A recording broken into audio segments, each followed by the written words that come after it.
ये factors, smile करने का फैक्टर, यस नो बताओ कि किस वे से हमें स्माइल करना है। सब लोग का आंसर आना चाहिए। ओके। उसके बाद अगर मान लो कि ये फैक्टर्स हमारा क्लियर हो गया, तब नेक्स्ट फैक्टर होता है आई टू आई कांटेक्ट। अगर मान लो कि हम लोग आई टू आई कांटेक्ट मेंटेन करने की बात करते हैं, तो उस केस में क्या होता है कि देखो, नॉर्मली अगर आप फॉर एग्जांपल किसी की आंखों में आंखें डाल के बात कर रहे हो, तो आपको भी डर होगा।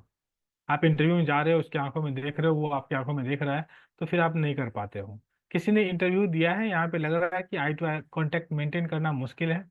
कितने लोगों को लग रहा है क्विकली आंसर करना कि चलो मैं सब कुछ प्रिपेयर हूँ, मैंने याद कर लिया है, प्रिपरेशन कर लिया, प्रोजेक्ट कर लिया, असाइनमेंट सब कुछ मुझे पता है, और वहां पे मैं जाऊंगा और अच्छे से मैं बोलूंगा, बट जैसे मैं आई टू आई कॉन्टेक्ट मेंटेन करता हूँ, मैं भूल जाता हूँ। जो क्वेश्चन पूछ रहा है आंसर पता है, बट जैसे आई टू आई कॉन्टेक्ट मेंटेन करता हूँ मैं भूल जाता हूँ। कितने लोगों को ये चीज लगता है?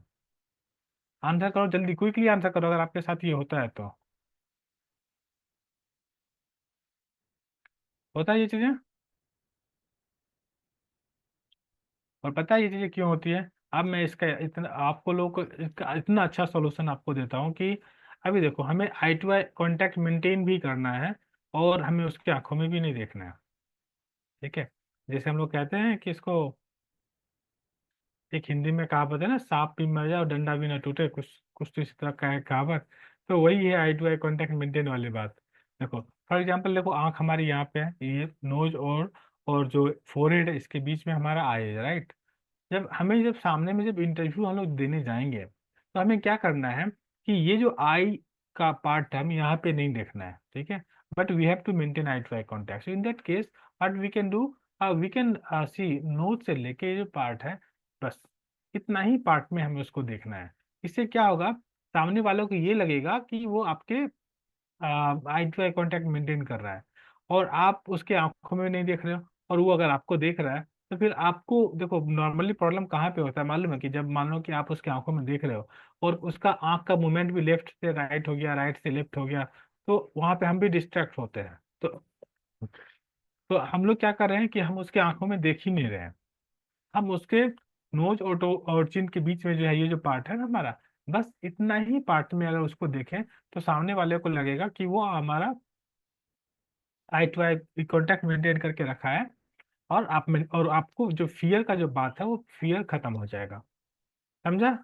ट्रिक इजी है, सॉरी अच्छा है, इजी, आप लोगों को समझ में आया ये? अगर आप इसको यूटिलाइज करना चाहते हो तो। कितने लोगों को ये समझा आई टू आई कॉन्टेक्ट मेंटेन का?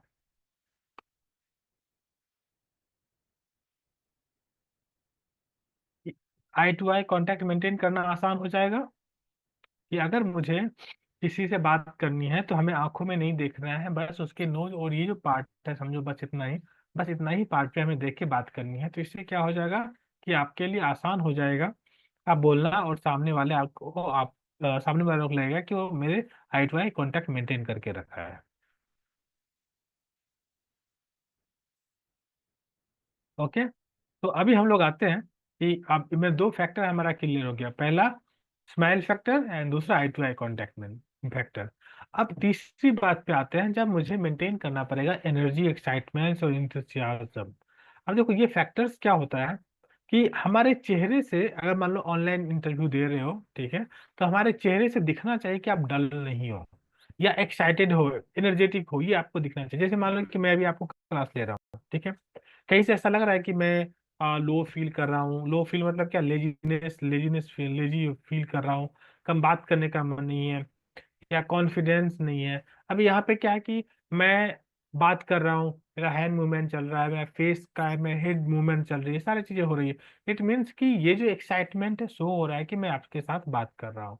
सो when you are giving interview, so in that time you have to maintain this things also, कि मुझे एक्साइटमेंट हमारे जो अपर बॉडी पार्ट है, इस बॉडी पार्ट में भी क्लियर होना चाहिए, कि सामने से वालों को हम जो बताना चाहते हैं वो चीजें एक कन्वे होना चाहिए कि ही इज रियली एक्साइटेड। और ये कब होता है बताता हूँ, जब मान लो कभी कोई इंटरव्यू लेता है, और आप आंसर अच्छे से कर पाते हो, और वो सामने वाले को इजी लगता है, और उसको भी लगता है कि नहीं सच में इसको नीड जॉब की जरूरत है, और तब उसके लिए वो क्या चाहता है कि वो चाहता है कि नहीं ठीक है चलो ये एक्साइटेड है, चलो ठीक है एक्टिव है, हम इसको हायर कर सकते हैं। बट अगर कभी कभी होता है आप डल जैसा आप आंसर कर रहे हो, सोच रहे हो, समझ रहे हो, बता रहे हो, चेहरे में ऐसा लग रहा है कि आपके चेहरे पे लिखा हुआ है कि मुझे जॉब मिलेगी क्या, यहाँ पे लिखा हुआ रहेगा, तो उस केस में क्या होगा कि आपके लिए सामने से निगेटिव रिस्पॉन्स आएगा। तो जब आप पॉजिटिवली जो है आपके बॉडी लैंग्वेज से दिखेगा, चाहे आप ऑनलाइन इंटरव्यू दो या ऑफलाइन इंटरव्यू दो, देन इट्स रिक्वायर्ड कि चलो आप अच्छे से ये चीजें कर रहे हो। तो इसलिए आपको ये चीजें जरूरी होती है कि आपको एक्साइटमेंट आपको मेंटेन करने की जरूरत होती है। समझा सी फैक्टर आप लोग? सी फैक्टर में क्या होगा? कितने लोगों को नहीं समझ में आया टाइप एन, और जितने लोगों को समझ में आया type why? Yes, quickly answer करना। और सब लोग यहाँ पे लगभग 35-40 लोग हैं, सब लोग के आंसर चाहिए।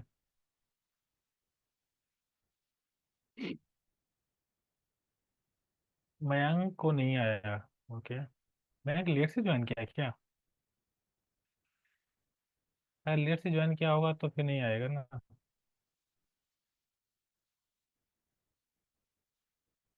ओके, अब लेट से ज्वाइन करोगे कैसे होगा? देखो एक सिंपल बताता हूँ, एक शॉर्ट में, क्योंकि एस मीन्स क्या, हमारे चेहरे पे स्माइल होना चाहिए, उसको हमें बात करनी चाहिए। दूसरा आई आई टू आई कांटेक्ट मेंटेन, देखो हमें आंखों में नहीं देखना है, हमें ये जो पार्ट है नोट से नीचे का पार्ट है बस यहाँ पे हमें देख के बात करना है, ताकि जो डिस्ट्रैक्शन जो होता है, फियर होता है, डर होता है, वो हमसे खत्म हो जाना चाहिए।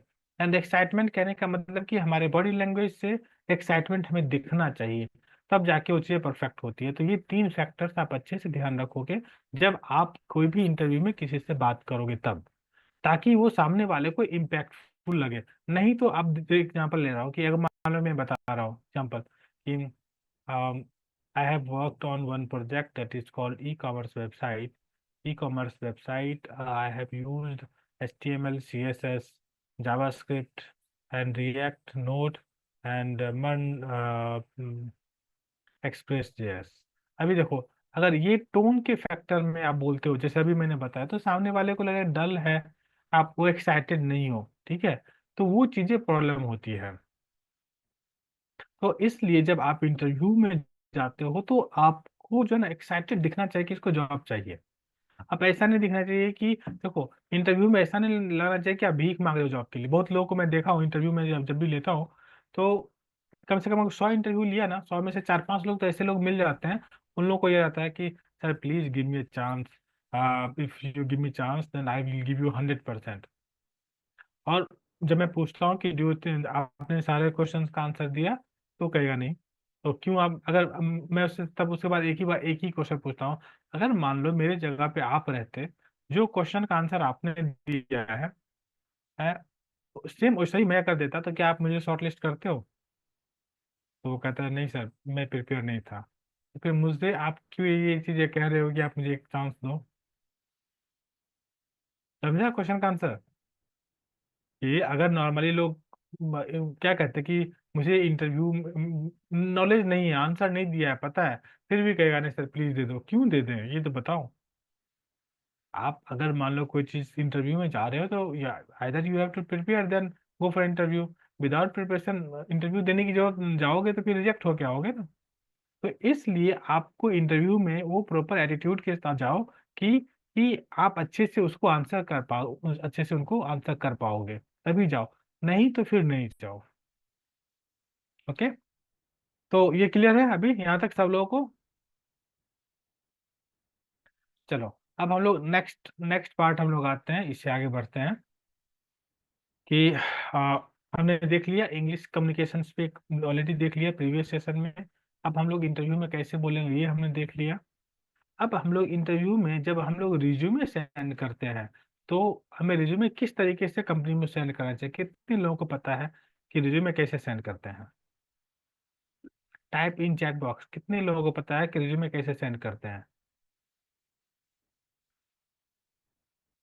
क्विकली आंसर सब लोग करना, नहीं तो फिर क्या होता है कि कितने जैसे अगर ऐसे कर रहे हो तो मत करना, बस ईमेल एड्रेस लिया, जैसे अभी कोई बोला कि यार ये कंपनी का एचआर है इसको रिज्यूमे सेंड कर दो, तो फिर हम लोग क्या करते हैं, चलो ठीक है, रिज्यूमे बना हुआ है। कोई भी कौन सा रिज्यूमे? हमारे सीनियर्स का, हमारे फ्रेंड्स का, कलीग, कोई भी है, उसका रिज्यूमे लिया, नाम, डेट ऑफ बर्थ और डिग्री चेंज कर दिया, परसेंटेज चेंज कर दिया, ठीक है, मेरा रिज्यूमे रेडी। कितने लोग ये चीजें भी करते हो?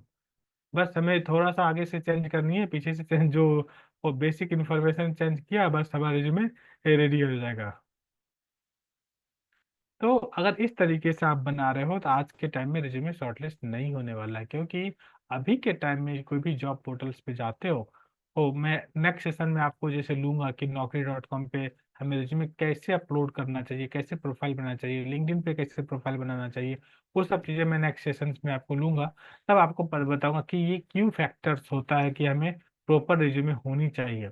बट उससे पहले ये होता है कि रिज्यूमे हमें किस तरीके से भेजनी चाहिए, ठीक है। तो कितने लोगों को कोई किसी ने अटेंड किया आप लोगों में से मेरा सेशन? को रिज्यूमे कैसे भेजना चाहिए, उसमें क्या क्या लिखना चाहिए? क्विकली आंसर करो। किसी ने अटेंड किया है इससे पहले का सेशन जहाँ पे मैं बताया हूँ कि रिज्यूमे कैसे भेजना चाहिए? No no no. Dhanashree no. Yes no. Okay. सब लोग नो बोल रहे हैं। ओके, मतलब कोई नहीं अटेंड किया है। ठीक है। तो अभी मैं आप लोगों को एक फॉर्मेट देता हूँ।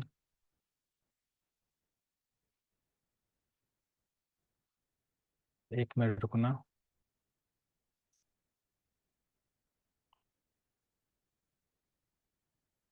मैं राइट करके आप लोगों को देता हूँ।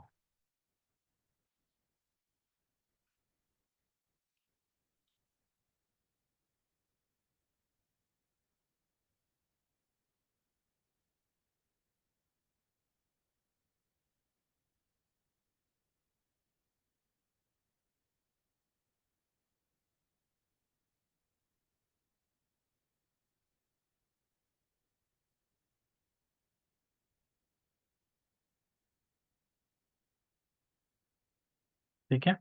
देखो मैं यहाँ पे बताता हूँ कि क्या लिखना है, और स्टेप बाय स्टेप बताता हूँ कि आपको ऑटोमेटिक आपको आइडिया हो जाएगा कि क्या लिखना है। तो सबसे पहले,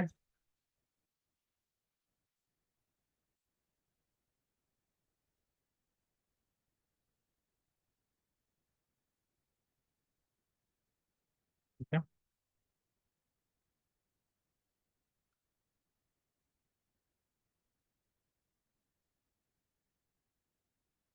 ये पार्ट सबसे पहले लिखना। Then greetings for a day ahead। अभी देखो यहाँ पे क्या लिखना है, स्टेप बाय स्टेप जाते हैं। फॉर एग्जाम्पल लो कि आप as a front end developer के लिए जॉब जॉब के लिए जा रहे हो, ठीक है। तो वहाँ पे क्या रहेगा, आप यहाँ पे डालो आई एम, आपका नाम, ठीक है। अगर आप फ्रेशर हो, ठीक है, तो कोई इशू नहीं है, आप वहाँ पे डालते हो। अगर आपके पास एक्सपीरियंस है तो मान लो कि माय नेम इज अनुपम, यहाँ पे लिख देता हूँ।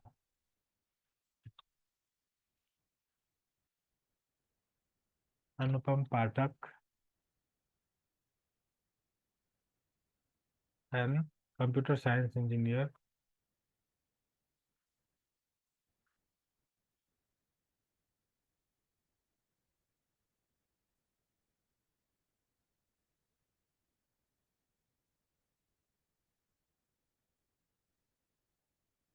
Engineer and having 1.5 year of experience in experience as a front end development. समझ में आया यहाँ तक कीजिए। और अगर जो लोग फ्रेशर हैं, ठीक है, तो आप वहाँ पे एक्सपीरियंस नहीं लिखना है, मतलब एक्सपीरियंस। और उसके लिए क्या करना है, सिर्फ मुझे इस एक्सपीरियंस वाले पार्ट को हटा देना है। और जो लोग एक्सपीरियंस है वो यहाँ पे, जैसे मान लो जो इंडस्ट्रियल ट्रेनिंग करना चाहता है, एक्सपीरियंस दिखाना चाहता है, तो यहाँ पे ऐड कर सकता है। और जिसका मान लो जावा है, जावा पे कर देगा, डेटा एनालिटिक्स कर देगा। जो अगर सॉफ्टवेयर टेस्टिंग है, टेस्टिंग कर देगा। जिसका जो कोर्स आपका जो चल रहा है वो वहाँ पे डाल सकते हो। Experience and I have good technical knowledge of अभी देखो यहाँ पे जब भी आप इंटरव्यू में जाते हो तो जो की स्किल्स होता है वो स्किल्स आपको डालना है। अब वो की स्किल्स आपको क्या रहेगा?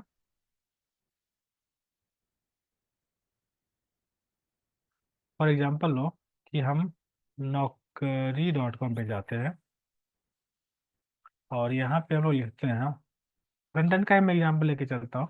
फ्रंट एंड डेवलपमेंट दिख रहा है ना सबको स्क्रीन Naukri.com का? ठीक है। अभी फ्रंट एंड का मान लो कि ले लिया। अभी हम लोग यहाँ पे चेक करते हैं कि,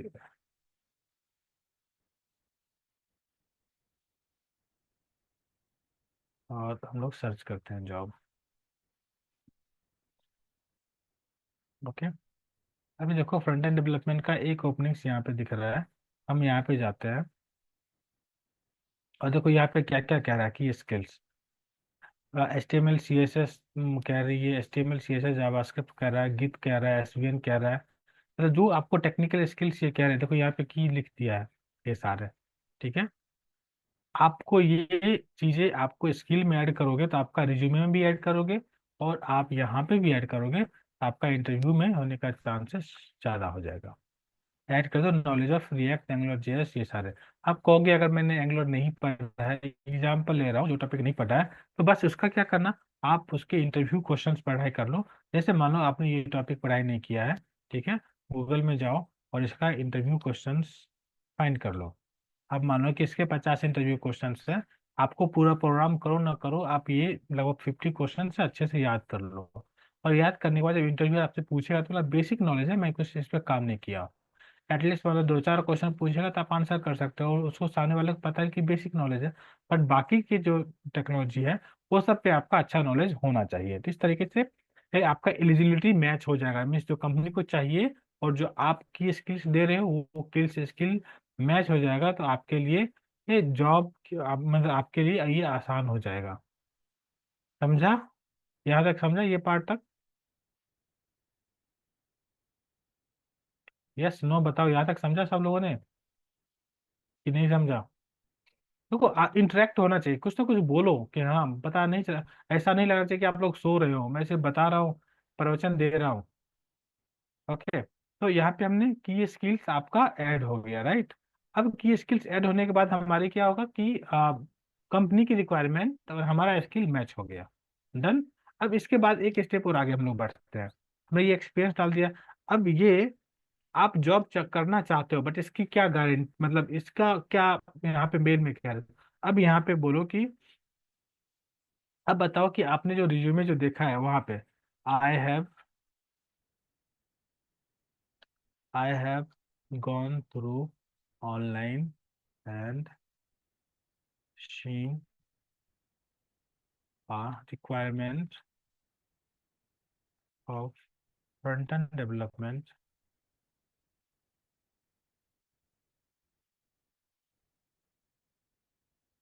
front-end development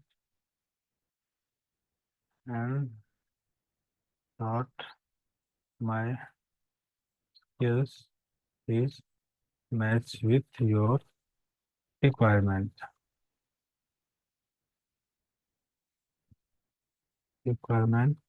So I am applying job for this position. ठीक है। I request you I request you schedule to review my resume and schedule my interview.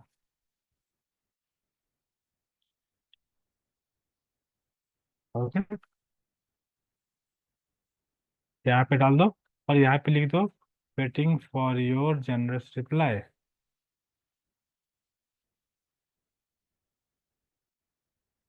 Then आपका यहाँ पे नाम डाल दो, रिगार्ड्स, योर नेम, आपका जो नाम है वो डाल दो, एंड फोन नंबर, ये फोन नंबर पक्का ही डाल दो।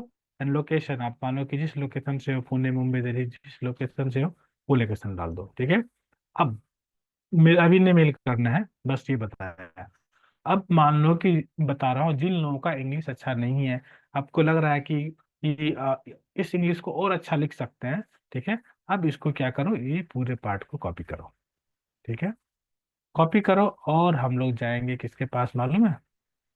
इन गेस, कोई कर सकता है गेस कभी हम कहाँ जाएंगे? चैट जीपीटी के पास। ठीक है, अब इस चैट जीपीटी भाई साहब को हम लोग कहते हैं कि write a professional email to send my resume. देखो मैं इंस्ट्रक्शन जो प्रॉम्प्ट दे रहा हूँ ना, ये कैसे प्रॉम्प्ट, बहुत इजी। आप एक बार अगर मेरी बात को समझ जाओगे, लाइफ टाइम नहीं भूलोगे। ठीक है, professional email to send my resume to our HR।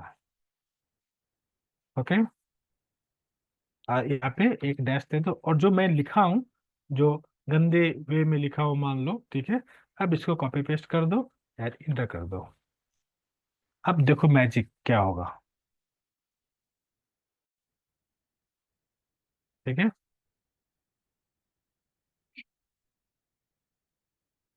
अभी देखो क्या हुआ। डियर HR नेम, ठीक है चलो, my name is Anupam Pathak, I am computer graduate engineering having इतना साल का experience, strong technical expertise, react JS ये सब। I recently come x front end job opening in this company, found my skills.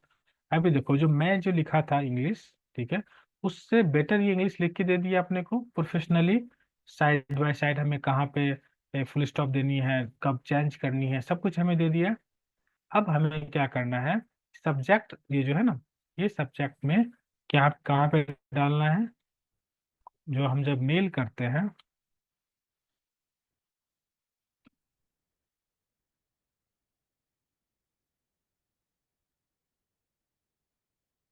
Okay, अभी मान लो कि हमें किसी को मेल करनी है, राइट? तो चलो हम लोग मेल पे जाते हैं, और मेल करने के बाद जो यहाँ जो चैट जीपीटी दिया है सब्जेक्ट, ये सब्जेक्ट हम यहाँ पे डाल देंगे। ठीक है, application for front end developer. अगर आप फ्रेशर हो तो कुछ मत लिखना, एंड अगर एक्सपीरियंस हो तो यहाँ पे डाल देना 1.5 ईयर्स प्लस। ठीक है, एंड जो हमें जो चैट जीपीटी ने जो भाई साहब ने बताया है यहाँ से, अब इसको यहाँ पे पेस्ट कर दो। और जो भी आपका जो है नाम है, HR का नाम, या फिर अगर मैंने फर्स्ट टाइम करे तो सर सर मैम करके छोड़ दो। एंड एक और चीज़ देखा, जब टेक्निकल एक्सपर्टीज की बात करते हो ना ये रिएक्ट, तो कोशिश करना इसको आप बोल्ड कर दो। ठीक है, एंड देन आप जब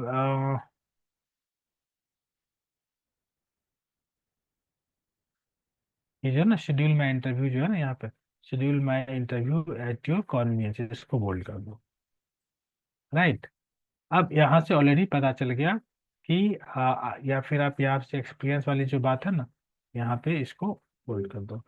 तो मैंने तीन चीज़ों को बोल्ड कर दिया है कि मेरा मैं एक्सपीरियंस हूँ, मेरा ये नॉलेज है, आप इंटरव्यू स्टिल करो। सामने समझ में आया चीज़ें? और जब भी आप इंटरव्यू में, जब भी आप अप्लाई करोगे, तब आप CC में एक ही ईमेल एड्रेस डालोगे, एक ही साथ चार पांच नहीं डालोगे। अगर आपको चार पांच ईमेल डालना है, तब क्या करो, BCC को यूज करो, ना कि CC को यूज करो। ठीक है, गलती से भी CC में नहीं डालना है, नहीं तो पता चल जाएगा कि आपके पास कितने गर्लफ्रेंड है। चार गर्लफ्रेंड है, चार गर्लफ्रेंड का ईमेल एड्रेस जो है कंपनी को मिल जाएगा। आपके पास चार बॉयफ्रेंड है तो उसके मिल जाएंगे। तो CC कहने का मतलब होता है कि वो हिस्ट्री सामने जाती है कि आप कितने लोगों को मेल किए हो। तो इसलिए कभी भी जो है उस सामने वाले को लगेगा कि फॉरवर्डेड मैसेज है, समझते हो, व्हाट्सएप का फॉरवर्डेड मैसेज, तो वो होता है। तो इसलिए कभी भी CC यूज नहीं करना है जब आप HR को इंटरव्यू करते हो।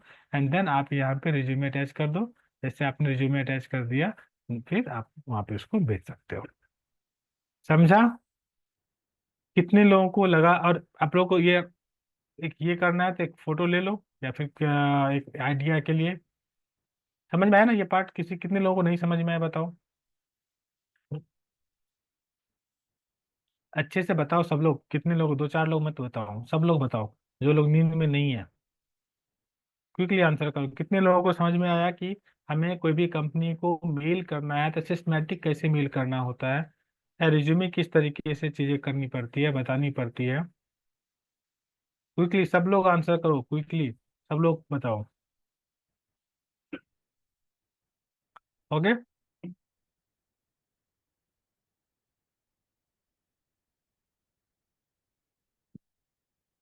तो मैं स्क्रीन पे कंटेंट देता हूँ यहाँ पे।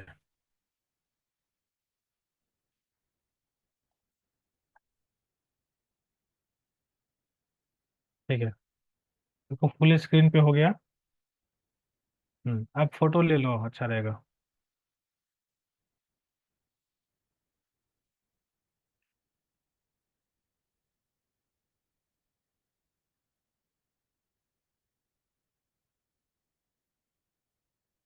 अभी दिख रहा है सबको अच्छे से? ठीक है। अब आ, शिव शंकर कह रहे हैं कि फ्रेशर्स के लिए क्या करना है। बहुत ईजी है शिव शंकर। देखो, फ्रेशर्स के लिए है ना, कुछ नहीं करना। हैविंग 1.5 ईयर्स ऑफ एक्सपीरियंस है ना, इस पार्ट को डिलीट कर देना। मैं डिलीट कर रहा हूँ, सब लोग को हो गया होगा शायद फोटो खींचा हुआ। ठीक है, चलो मैं इस पार्ट को यहाँ पे डिलीट कर दिया, बात खत्म। हो गया ना कि हमने क्या किया, जो हमारा जो एक्सपीरियंस था वो पार्ट को हमने खत्म कर दिया। बस चीजें को ही रखना है, सेम चीजें रिज्यूमे के साथ भी होगा। हमें प्रोजेक्ट ऐड करना है। मैं नेक्स्ट सेशन में अगर ऐसा होगा तो मैं बताऊंगा। आज जब हम लोग रिज्यूमे के लिए बात करेंगे तो फ्रेशर में भी रिज्यूमे में प्रोजेक्ट को ऐड करना है, एक्सपीरियंस में भी ऐड करनी है प्रोजेक्ट को। बट सिर्फ वहां से अपना कंपनी का नाम हट जाएगा और एक्सपीरियंस हट जाएगा, बस। और ये सब आपको पढ़ के जाना है, ये ध्यान में रखो। ये सब जो पार्ट है ना, जो टेक्निकल स्किल्स, ये आपको स्टडी करके जाना है। नहीं, अब बता एक और चीज, यहाँ पे एक स्टेप और आगे हम बढ़ते हैं। किसी को बोरिंग लग रहा है मेरा क्लास अभी तक? किसी को बोरिंग लग रहा है? टाइप बी अगर बोरिंग लग रहा है तो फिर जोक सुनाना स्टार्ट कर दूंगा तुम लोग को। मान लो ये इंट्रन है, इंट्रन को छोड़ देते हैं। ये फ्रंट एंड के लिए ले लेते हैं, और देखो यूएक्स, चलो ठीक है। ये यूएक्स 5 से ज़्यादा हो गया। आ, ठीक है। अभी देखो यहाँ पे फ्रंट एंड डेवलपमेंट है, तो यहाँ पे की स्किल्स देखना कहाँ पे क्या डाला है, की skills. H T M L C S S JavaScript, यही मेन प्रोफिशिएंट चाहिए। एंगुलर डाला है एंड रिएक्ट डाला है, ठीक है। बस ये 5 की स्किल्स, तो सेम चीज़ उसमें हम कुछ चेंज करने की जरूरत नहीं है। अब देखो यहाँ पे की स्किल्स, एनालिटिकल स्किल्स वो कॉमन होता है। C S S version control, GitHub जो आप लोग ऑलरेडी, मतलब अगर प्रोजेक्ट कर रहे होगे तो ऑलरेडी आप लोग सीखोगे सीखोगे गिटहब के बारे में। तो वो वर्जन कंट्रोल है। Web development H T M L C S S JavaScript वही चीज़ें हैं। टेस्टिंग इरेलीवेंट है, टेस्टिंग यहाँ पे डालने की जरूरत नहीं है। तो इतना की स्किल्स के साथ, और ये ध्यान रखना कि जैसे अब इसने क्या टेस्टिंग डाल दिया, तो टेस्टिंग नहीं डालना है। क्यों? क्योंकि टेस्टिंग आपका फ्रंट एंड है। तो आप उसको फ्रंट एंड, मतलब सॉरी, टेस्टिंग आपका सॉफ्टवेयर टेस्टिंग का पार्ट है, फ्रंट एंड का पार्ट नहीं है। तो वो की स्किल्स आपको यूज नहीं करना, थोड़ा सा स्मार्टली भी यूज करना। क्योंकि समटाइम क्या होता है, जब एचआर लोग डालते हैं ना, तो वो भी नॉन आईटी बैकग्राउंड से होते हैं। उनको भी नहीं पता होता टेक्निकल स्किल्स। जब जब कंपनी के पास जाते हैं तो वो एचआर से, टेक्निकल लोगों से पूछते हैं कि चलो ये क्या है, तो उसने मान लो 2 4 5 बता दिया कि स्किल्स डाल दिया। तो इसलिए थोड़ा सा अपना दिमाग लगाना है कि जो मेरे को पता है वो चीज़, वही चीज़ मेरे को डालना है। तो क्रॉस चेक आप मान लो दूसरे प्रोफाइल के साथ भी आप यहाँ पे कर सकते हो। जैसे मान लो यूआई यूएक्स है, ठीक है। यूएक्स ग्राफिक्स का पार्ट आता है, इसमें फिग्मा, एडोब एक्सटी, ये सब चीज़ें आती है। देखो यहाँ पे लिखा हुआ है, ठीक है, रिएक्ट। ठीक है, रिएक्ट का ही फ्रेमवर्क है। फिर एस सी एस एस, फिर front end development, API integration. ठीक है, ये आप तो जब रिएक्ट पढ़ोगे तो उसी में पार्ट है। रिडक्स मीन्स ग्राफिक्स का पार्ट है। फिग्मा ग्राफिक्स का है। टाइप स्क्रिप्ट जो रिएक्ट का पार्ट है। तो ये सारी चीजें आपको इसी में आपको बताया जाएगा। देखो सास नहीं है इसका पार्ट, ठीक है।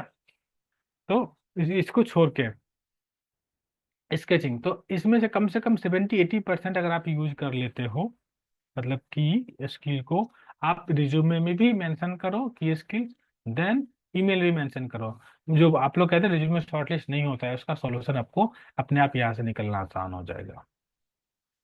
समझा? 100% समझा? किसी को कोई ऐसा है स्टूडेंट जो सेशन अच्छे से अटेंड किया हुआ है, शुरू से अटेंड किया हुआ है, और उसको 90% समझ में आया है? कोई है ऐसा यहाँ पे? बताओ।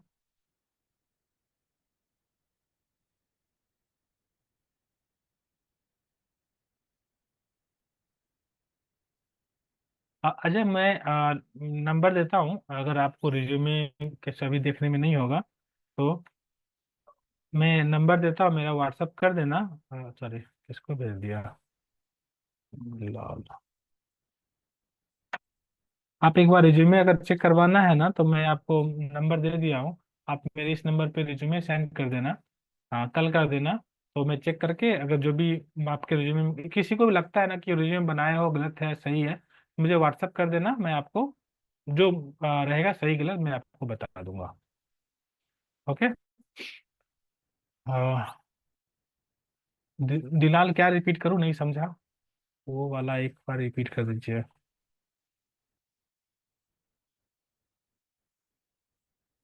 दिलाल क्या बोला, रिपीट करने के एक बार फिर से मुझे बताओ। अनम्यूट करूँ क्या आपको? अनम्यूट क्या, बताओ आपको क्या रिपीट करूँ, क्या पूछ रहे हो?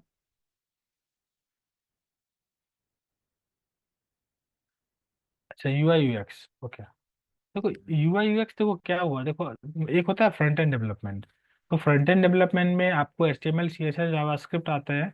Then HTML5 CSS jQuery Bootstrap और प्लस रिएक्ट, ये हुआ फ्रंट एंड डेवलपमेंट। और जो, ठीक है, देखो पहले एक थोड़ा सा ना आपको आईटी के ना वेब डेवलपमेंट का हिस्ट्री पे लेके जाता हो। गोलू, नेक्स्ट सेशन लूंगा नेक्स्ट सैटरडे को, तो रिज्यूम का सेशन लूंगा फिर बता दूंगा। अभी ऑलरेडी टाइम खत्म हुआ है। नेक्स्ट सेशन में बताता हूँ आपको। देखो, जो फ्रंट एंड डेवलपमेंट वाले हैं उनके लिए आसान हो जाएगा। देखो सबसे पहले क्या आया था, वेब डिजाइनिंग। ठीक है। थोड़ा सा 5 मिनट में हिस्ट्री बताता हूँ, आपको समझ में आ जाएगा। ठीक है। तो वेब डिजाइनिंग जब स्टार्ट हुआ था, जब वहाँ पे क्या होता था, वेबसाइट की डिजाइन होती थी। पहले क्या होता था, डिजाइन डेवलपर सब एक ही लोग करते थे। लेकिन अब क्या हो गया कि सब अलग अलग हो गए हैं। तो जो वेब डिजाइनर थे, तो वेब डिजाइनर क्या करते थे, तो जब शुरू में, ये मैं पहले 20 15 20 साल पहले की बात कर रहा हूँ, उस टाइम की बात कर रहा हूँ, कैसे कैसे डिजाइनिंग आगे बढ़ाया मैं वो आपको समझा रहा हूँ। तो पहले सिर्फ HTML होता था, CSS होता था, जावास्क्रिप्ट होता था। ठीक है। अब जो ग्राफिक्स का पार्ट है, जैसे टेम्पलेट, वेबसाइट का टेम्पलेट बनाना है, इमेज बनाना है, ये सब लोगो बनाना है। ठीक है। तो ये सब के लिए कौन क्या यूज करते थे? यूज करते थे फोटोशॉप, या फिर यूज करते थे कोरल ड्रॉ, या फिर इलस्ट्रेटर एक होता था प्लेटफॉर्म, उसको यूज करते थे। और एक इलस्ट्रेटर, और एक और पहले एक टूल्स आता था, ड्रीम वीवर। पता नहीं तुम लोगों को याद होगा नहीं होगा, पता नहीं, बट इंटरनेट गूगल करोगे मिल जाएगा। फिर ये चीजें होती है। और जब पहले क्या, लेकिन जब कोई भी वेबसाइट हम सर्वर पे अपलोड करते हैं, तो वो क्या होता है, वो आपको .html के फॉर्मेट में होता है, पता है आपको? .html के फॉर्मेट में होना चाहिए। जैसे आप प्रोग्रामिंग करते हो HTML कैसे करते हैं, .html।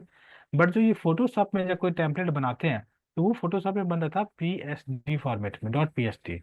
तो एक प्रोसेस होता था पहले के टाइम पे, PST to HTML कन्वर्जन। तो इससे क्या होता था, जो ग्राफिक्स में जो इमेज बनाए हो, वो कन्वर्ट हो जाता था HTML में। और ये किसके थ्रू हम लोग करते थे, PST to HTML कन्वर्जन? ये हम लोग ड्रीम वीवर के सॉफ्टवेयर पे जाके ये काम कन्वर्ट करते थे। ठीक है। तो ये हुआ, मैं बता रहा हूँ कि ये 2000 के आसपास का टाइम है, आज से 20 साल पहले की बात है। 2004 2005 में ये सब चीजें अच्छे से चलता था। उसके बाद जब टाइम आया, तो ये जो पार्ट है, ये जो फोटोशॉप, कोरल इलस्ट्रेटर, ये निकल गया। ठीक है। अब क्या आ गया उसके बाद? उसके बाद आ गया HTML5 आ गया, CSS3 आ गया, jQuery आ गया, देन बूटस्ट्रैप आ गया। ठीक है। NRWD बोलने लगे रिस्पॉन्सिव वेबसाइट डिजाइनिंग के लिए। मतलब मोबाइल का जमाना आना शुरू हो गया 2010 के बाद, लोग मोबाइल यूज करने लगे, तो मोबाइल के साइज अलग अलग हो गए, टैबलेट हो गया, आईपैड हो गया, तो वहाँ पे क्या हो रहा कि अलग अलग साइज पे मुझे वेबसाइट, पहले क्या था सिर्फ PC पे, लैपटॉप लैपटॉप पे मोबाइल वेबसाइट देखना था, तो ये आ गया। जो फोटोशॉप कोरल ड्रॉ में होता था, तो वो जो पार्ट है ये HTML5 और CSS3 में होने लगा। तो ग्राफिक्स ऑटोमेटिक खत्म हो गए। तो ये जो वेब डिजाइनिंग जो है, ये वेब डिजाइनिंग बन गया UI डेवलपमेंट। समझ में आया हिस्ट्री थोड़ा सा? किसी को कंफ्यूजन हो रहा है? कंफ्यूजन होगा तो डालना, मैसेज करना कंफ्यूज, C प्रेस करना अगर कंफ्यूज हो रहा है तो। सिर्फ देखो, वेब डिजाइनिंग का जो पार्ट है, ग्राफिक्स हट गया, और ये जो पार्ट है ऐड हो गया। तो यहाँ पे जैसे ऐड हुआ तो उसको बोल दिया UI डेवलपमेंट। ठीक है। और और अगर यूआई डेवलपमेंट हो गया, देन अभी क्या हुआ कि जब यूआई के बाद जो है, जब कंपनी की और रिक्वायरमेंट बढ़ने लगी, अब रिक्वायरमेंट बढ़ने लगी तो वहां पे आया यूएक्स डेवलपमेंट। यूएक्स मतलब क्या होता है? User experience. अब देखो क्लाइंट का, अब आता हूँ मैं थोड़ा सा पीछे लेके जाता हूँ, कंपनी में काम कैसा होता है। ठीक है। अब देखो कंपनी में काम कैसा होता है कि मान लो एक मैनेजर है। अब वो एक मैनेजर है, ठीक है। तो अब वो मैनेजर क्या करता है कि चलो क्लाइंट के पास गया, उसको बोला कि मुझे एक वेबसाइट बनानी है। तो अब उसमें किसी को नहीं पता है कि वेबसाइट कैसे बनानी है, मतलब क्लाइंट को नहीं पता है। वो एक आइडिया लेके आता है कि मुझे ऐसा वेबसाइट बनानी है, सॉफ्टवेयर बनानी है, एप्लीकेशन बनानी है, जो भी बनानी है। तो यूएक्स डेवलपर के साथ बैठता है मैनेजर, यूएक्स डेवलपर, क्लाइंट। अब वो क्या करेगा, वो बताएगा कि यहाँ पे एक हमें इमेज यूज करना है, लोगो यूज करना है, मेनू यूज करना है, मेनू का कलर क्या होना चाहिए, फॉन्ट कैसा होना चाहिए, आइकॉन कैसा होना चाहिए, एक एक चीज वो डिसाइड करेगा पूरी टीम मिलके, चाहे वो क्लाइंट साइड की टीम हो या फिर डेवलपमेंट साइड की टीम हो। मतलब एक म्यूचुअल एग्रीमेंट बन जाता है कि यहाँ पे इसके समझ लो स्केचिंग होती है वो चीजें, कि ऐसा ऐसा होने वाला है। तो ये जो पार्ट जो होता है, ये काम करता है यूएक्स वाले। और कौन ये बनाता है? ये फिग्मा यूज करते हैं, एडोब एक्सडी यूज करते हैं। ठीक है। और एक और कुछ होता है, नाम याद नहीं आ रहा है। एक और कुछ होता है, टूल्स का याद है तो बताता हूँ, एडोब एक्सडी, फिग्मा, कुछ और यूज होता है। ठीक है। तो इसके थ्रू क्या होता है, यूएक्स बनते हैं। तो अभी पहले क्या होता था कि जो वेब डिजाइनर थे, तो वो चले गए कि ठीक है चलो ग्राफिक्स पार्ट हट गया, उन्होंने क्या किया, इस चीज को सीख के वो यूआई बन गए। अब कुछ कंपनी कह रही थी कि अब जो यूआई जो बन गए हैं, जिसके पास ये नॉलेज हो जाएगा, तो फिर वो बन जाएगा। अब मतलब ये अगर प्लस कर लो इसको, ये नॉलेज हो जाएगा तो वो क्या बन जाएगा, यूआई यूएक्स डेवलपर। आया समझ में? पहले वेब डिजाइनर की थी ओपनिंग, आज से 15 साल पहले की बात। थोड़ा सा टेक्नोलॉजी अपग्रेड हो गया, तब क्या हो गया, यूआई डेवलपर हो गया। फिर यूएक्स का जब आया तो इसको भी मिक्स कर दिया गया, तब वो बन गया यूआई यूएक्स डेवलपमेंट। बट एक स्टेप और हम लोग आगे बढ़ते हैं कि अब यूआई यूएक्स का एक हो जाता है, जो अभी भी कुछ कंपनी मांगती है। बट कुछ कंपनी क्या कहती है कि मुझे फ्रंट एंड डेवलपमेंट चाहिए, ठीक है, और वेब डेवलपर चाहिए। ठीक है, वेब डेवलपर चाहिए। फ्रंट एंड डेवलपमेंट में क्या होता है, ये सारे पार्ट आ जाते हैं। ठीक है। प्लस इसमें आ जाता है रिएक्ट जेएस। ठीक है। तो अभी यूआई यूएक्स छोड़ दो, ये सब खत्म हो गया। ठीक है। अगर मान लीजिए फ्रंट एंड डेवलपर पे जाते हो, तो ये सब आ जाएगा, रिएक्ट हो जाएगा, और एंगुलर। कोई एक आप सीख लो तो काफी होता है, कोई कंपनी दो मांगती है, बट एक इनफ होता है, दो कंफ्यूजन होती है चीजों करने के लिए। तो आप as a front end developer आप यहाँ पे जाके कर सकते हो। समझा चीजें कहाँ से कहाँ कैसे आई? आज से 20 साल पहले क्या था? पहले था वेब डिजाइनिंग, फिर आया यूआई डेवलपमेंट, फिर यूएक्स आया, अब हो गया फ्रंट एंड डेवलपमेंट, रिएक्ट तक आ गया है। अभी इसी में एक और चीजें हो गई कि जब एक और स्टेप अगर बढ़ जाते हैं, जैसे वेब डेवलपर की मैंने बात किया यहाँ पे। ठीक है। वेब डेवलपर, तो वेब डेवलपर को बहुत लोग, बहुत कंपनी ऐसे भी करती है जो बोलती है कि मर्न स्टैक डेवलपमेंट। ठीक है। मर्न में क्या हो जाता है, मैं जस्ट ये पूरा पार्ट लिया हूँ, ठीक है, आर मतलब रिएक्ट रहेगा, और इसी में ऐड हो जाएगा, इसको हटा दो, मैं मर्न यहाँ पे कर देता हूँ। ठीक है। और इसी को मर्न में अगर ऐड हो जाता है तो वो क्या ऐड हो जाएगा, इसमें नोड जेएस हो जाएगा, एक्सप्रेस जेएस हो जाएगा, एंड मोंगो डीबी हो जाएगा। ठीक है। तो इसको वेब डेवलपर या फिर मर्न स्टैक डेवलपर भी कहते हैं। समझा या कोई कंफ्यूजन हो गया सारे लोगों को, बताओ?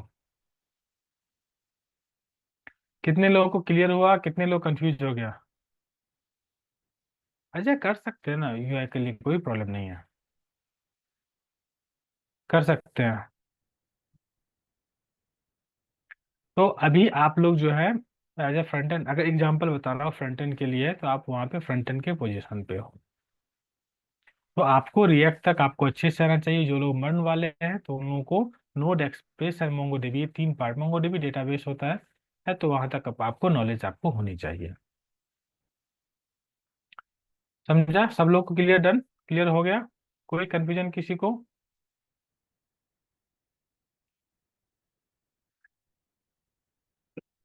कुछ कंफ्यूजन है तो बताओ किसी को।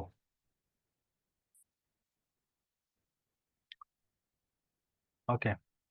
तो अगर कोई कंफ्यूजन नहीं है तो फिर आज इतना ही रखते हैं, और नेक्स्ट सैटरडे को हम लोग फिर से कनेक्ट होंगे। और नेक्स्ट सैटरडे में क्या बताएंगे, जैसे हमारा इंटरव्यू अभी मैंने बताया कि हमें स्टूडेंट्स को मेल कैसे करते हैं, ठीक है। हाँ।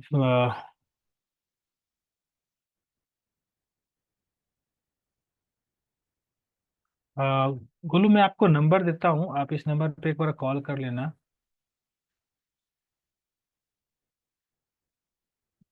जो लोग पूछ रहे हैं एडमिशन्स के लिए, 9579।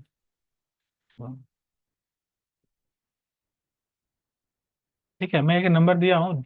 जो लोग बोले एडमिशन से कोर्स के बारे में पूछ रहे हो मुझसे, इस नंबर पे एक बार कॉल या व्हाट्सएप पे मैसेज कर लेना।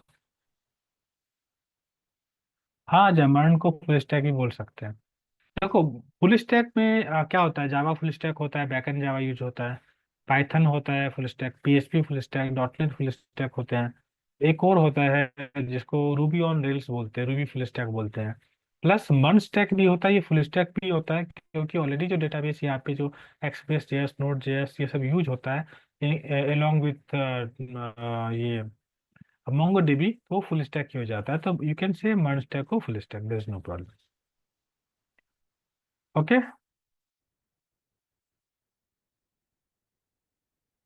ओके। और कोई किसी का कोई क्वेश्चन है तो नेक्स्ट सेशंस में लूंगा, जैसे हमने इंटरव्यू में मेल किया अभी। मेल करने के बाद अगर हमें कुछ चाहिए, रिप्लाई करने का मतलब क्या, कि वो कंपनी को मुझे फॉलो अप करनी है, किस तरह फिर उनको आंसर करनी है। जैसे मान लो कि उसने ये नहीं किया, जैसे मान लो कि वो रिप्लाई नहीं किया, तो हमें किस तरीके से उनको रिप्लाई करनी है, कैसे मेल को फॉलो अप करना है, वो सब चीज़ें हम लोग अच्छे से सीखेंगे। फिलहाल मर्न का अच्छा डिमांड है, मर्न का कोई प्रॉब्लम नहीं है, क्योंकि ऑलरेडी उसमें मर्न में फ्रंट एंड ऑलरेडी कवर है, प्लस आपको बैक एंड का भी पार्ट हो जाता है, तो आपके पास दो जॉब के लिए ऑप्शन हो जाते हैं। अपॉर्चुनिटी का प्रॉब्लम नहीं होती है। MERN tech is good platform. Okay. Done. तो फिर गुरु नेक्स्ट सेशन में लेते हैं सारा, तो आप नेक्स्ट सैटरडे को सेम ही लिंक रहेगा, 9 o'clock को ज्वाइन कर लेना। पर ग्रुप पे मैसेज आता ही है ना, ज्वाइन कर लीजिए, क्योंकि क्या वो पूरा सेशन लूंगा तो फिर 1 घंटे के आसपास, 45 मिनट्स के आसपास जाएगा पूरा अच्छे से समझाने के लिए। तो उतना जाएगा, तो इसलिए नेक्स्ट सेशन में मैं ले लूंगा आपको। ठीक है। मतलब नेक्स्ट सेशन सैटरडे को होगा ना, कमिंग सैटरडे को, तो उसमें हम लोग कनेक्ट करेंगे। ओके।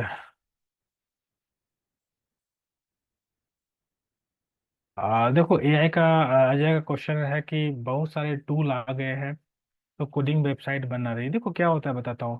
टूल्स से फर्क नहीं पड़ता है, रीजन बताता हूँ। टूल्स कौन यूज कर सकता है, जिसको पता है। और अभी जैसे हम ही लोग, जैसे फ्रंट एंड डेवलपमेंट है, एआई बेस्ड स्टार्ट हुआ है ट्रेनिंग, जो आप लोगों को दी जाएगी। जो लोगों ने लिया हुआ एडमिशन उन लोगों को पता होगा। जब एक आपका प्रोजेक्ट बूस्टरअप तक खत्म हो जाएगा, उसके बाद जब प्रोजेक्ट होगा बूस्टरअप के बाद, तो वहाँ पे एआई टूल्स ही बताया जाएगा। और वो एआई टूल्स लास्ट में इसलिए होता है कि मान लो आपने एक वेबसाइट बनाया, और उस वेबसाइट को बनाने में 1 सप्ताह टाइम लगा, 1 वीक में आपने एक वेबसाइट बनाया। अब उसको एआई टूल से यूज करोगे तो आपको जो 1 सप्ताह का काम है, वो आप मान लो कि 4 घंटे 5 घंटे में कर लोगे। लेकिन ये कब कर सकते हो, जब आपको पता है कि वेबसाइट कैसे बनाते हैं। लेकिन अगर फर्स्ट टाइम आप एआई का टूल का यूज करते हो, तो चीजें रिस्पॉन्सिव नहीं होगी, फिर वो स्ट्रक्चर्ड वे में नहीं होगा, क्योंकि देखो कैसे भी है, तो चैट जीपीटी हो या एआई टूल्स है, रोबोट है वो क्लाइंट की रिक्वायरमेंट को नहीं समझता। आप जितना अच्छा रिक्वायरमेंट उसको सामने बताओगे, उतना वो आंसर करेगा। तो आपको जरूरत क्या है कि सबसे पहले आप पहले एक्सपर्ट बनो, एंड देन आपको किसी को यूज कर सकते हो।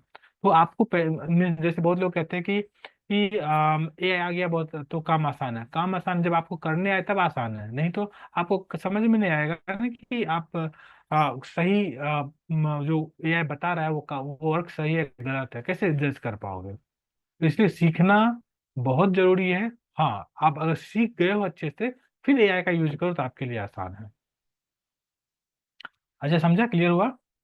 तो और बहुत लोग कहते हैं एआई के कारण जॉब चला जाता है, ये सब कुछ नहीं है।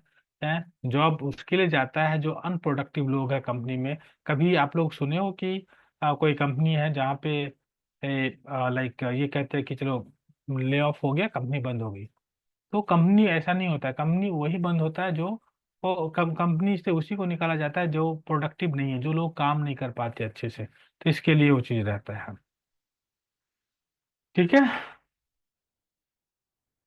ठीक है, चलो फिर आज डन करते हैं आज के सेशंस, और फिर नेक्स्ट सैटरडे को हम लोग फिर से 9 o'clock को कनेक्ट होंगे। Done. Thank you so much guys and have a great day, bye bye, take care, good night.